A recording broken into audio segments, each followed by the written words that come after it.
Hello everybody, and today we're going to be talking about Seed of Chucky, and you don't want to miss it. Now let's jump right into it. So today, Seed of Chucky, and it's by far my least favorite of the films, probably one of the harder ones to do a review of. It picks up 6 years after the events of the last movie, and we find a package being delivered to a family. The little girl that opens the package declares this is the ugliest doll she's ever seen, and she's probably right. This doll is about 9 billion times uglier than Chucky ever was, and that's saying a lot. He then proceeds to murder the parents, at which point we find out it's all a dream and he's actually a ventriloquist dummy. He sets off to find his real family, discovering that his real family is indeed Chucky and Tiffany. What makes this movie kind of weird and sets it off a little bit on a strange path is that Jennifer Tilly's playing Jennifer Tilly and Tiffany, and we get Redman playing himself. The joke is that they want to actually take over the bodies of Redman and Jennifer Tilly. Now, this applies for a few nice, funny moments. However, not enough to save the movie, in my opinion. The movie's a cult classic and it does provide some funny things. However, you can't actually look at this movie and not notice that it is indeed the black sheep of the movies. It's kind of the middle ground movie where they maybe were trying to go off on some other tangent or do something strange with it. And, it fails on all accounts in that regard. Redman never actually sells me in this movie. I feel that any other celebrity they would have put in there would have been better. I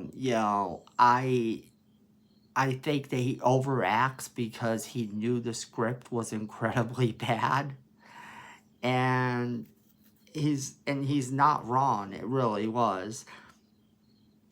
Billy Boyd plays the character of Glenn, and he's given an okay performance as far as voice acting goes. However, the character just doesn't appeal to me at all. And then you have John Waters playing in the movie. John Waters is a director and actor known for making really bad films. Well, he dies in a very unique way we won't go into because spoilers. Jason Fleming also has a small part in this movie, playing both a real-life version of himself and playing Santa Claus. Why, I don't know. Now, it's also infamous for giving us the Britney Spears death scene that appeared in all the promos for the movie. And it's probably one of the funnier things you will see. I know it seems like I come down hard on this movie, but it does have some pretty good moments. In terms of a solo type of movie, I wouldn't recommend it at all. As part of the franchise in general, if you're watching the entire franchise, as I tend to do when I watch, then yes, it has some good moments, some moments that might actually be worth your while. But it's not one that I will watch on cable if it comes on. It's not one that I will stop and watch at random. When Curse of Chucky came out quite a few years later, it was a breath of fresh air. They kind of hint that, none of the events of any of the other movies happen, except they do.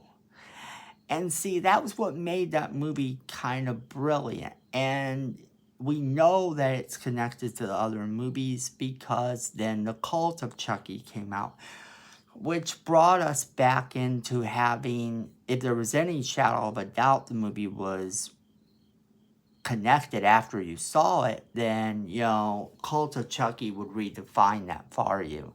As we get to see Jennifer Tilly return, and no actual mention of her being Jennifer Tilly is mentioned. In fact, they just kind of seem to say that she is Tiffany in a human body. And that basically they make it a joke. They say, you know, you look like Jennifer Tilly. And she's like, I know, I get that a lot. But, you know, it's kind of one of those types of things where we see the movie and, you know, if you're looking at it from a bigger picture, it's not as bad. But this particular movie, I can only give a few stars to. I can only give it like 3 stars. I honestly didn't enjoy this movie at all the first time I saw it. And it was only after I watched it as part of the entire set that I grew to appreciate certain aspects of it.